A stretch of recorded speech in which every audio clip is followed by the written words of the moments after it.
I'm just saying we all occupy in our own way.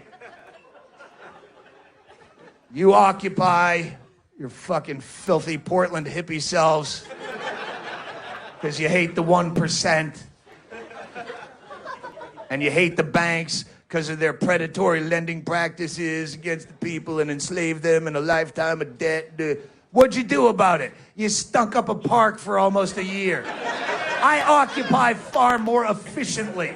Maybe you should look to me for leadership. I hate the banks as well, as we all do. How did I fuck them? I spent 3 hours jacking up Mother's Chase Bank Visa card after she's dead up to its $10,000 limit, buying dumb shit that no one needs and sticking them with the bill because she had no estate except for that blind fucking last cat.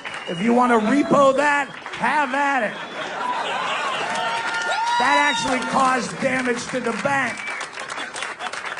Not sitting around with a dog with a kerchief and a cardboard sign, slapping on drums in a drum circle. The fucking Occupy movement was such a letdown because you seemed like me, angry, and we're going to take to the streets, and holy shit, around the globe, people are, fuck this, we're going to do something. And what did you do?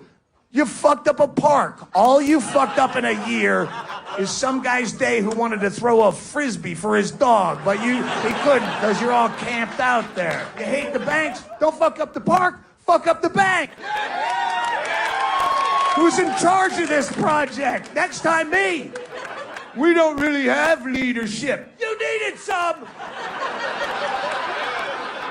You have 500 angry people in a park.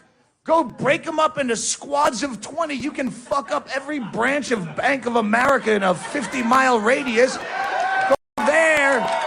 And not as anarchists either, throwing bricks through the windows. What are you, a fucking teenager?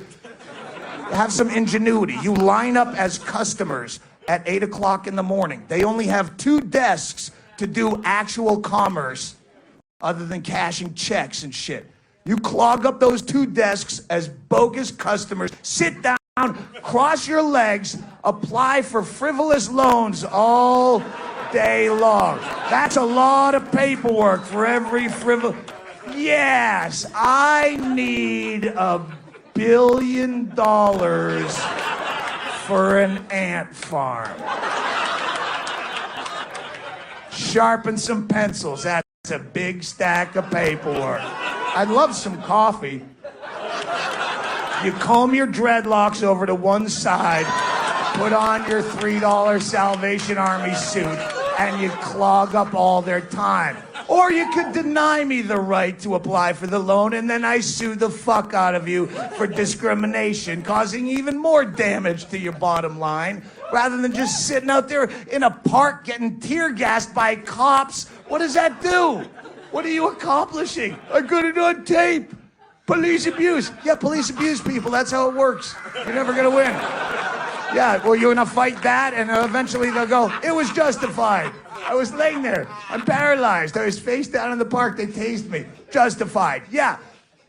Why aren't you the cops? That's a better idea. You had a fucking year in a park. The first week of Occupy, you should have called everyone with no police record out, made them go apply to be police. You'd have had people that have gotten through the academy. They're in the works now. They're moles on your side.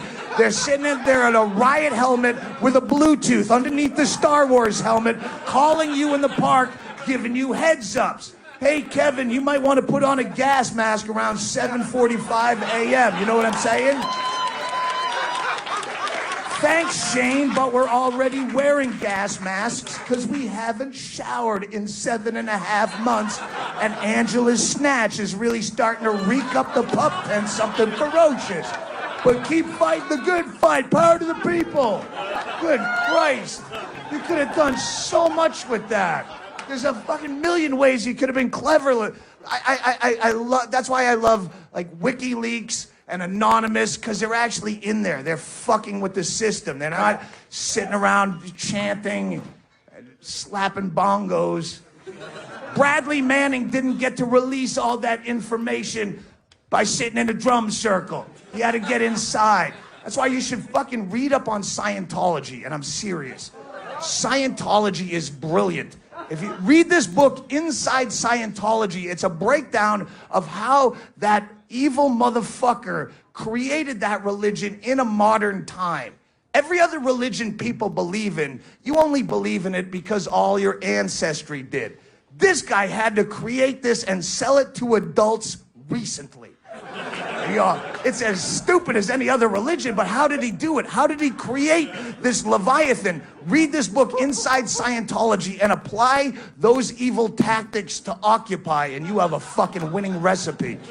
You follow L. Ron Hubbard's intimidation, infiltration, harassment, blackmail, complete abuse of the legal system, where you just turn a crossed-eyed stink look at Scientology and they'll sue you into poverty.